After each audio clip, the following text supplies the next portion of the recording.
Continuen arribant els clubs als quals s'ha de felicitar. Independentment dels temps, la tasca realitzada a l'esport amb els discapacitats i la gent gran.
Sí, hola, ¿qué tal?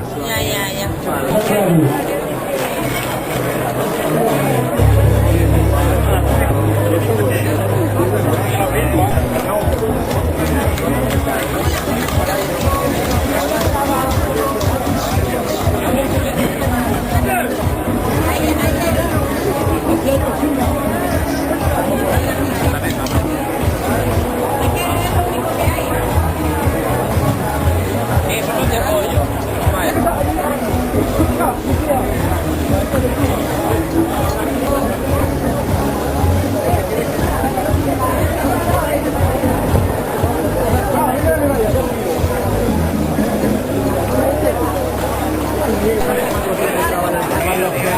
Tenim per donar els premis al president del...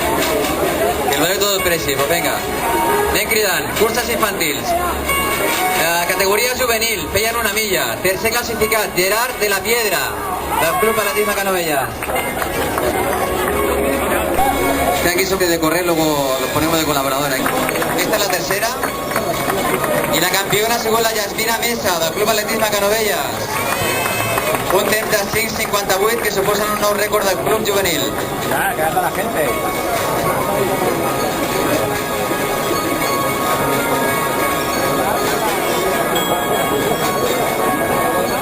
Pues no sé si voleu fer fotos, sí? Vinga, som-hi. Poseu-vos. Mireu aquí, la tercera cadet ha sigut la Irina Belmonte. ha sigut la Ina Cerdeira. I la campiona del Futbol Club Barcelona, la Ina Captic, amb un temps de 5:49. Butifarra ahí.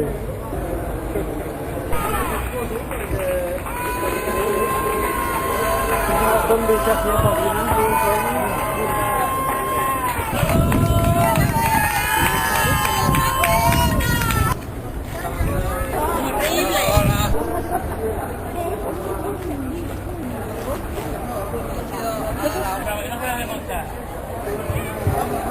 Foto de comunidad, venga.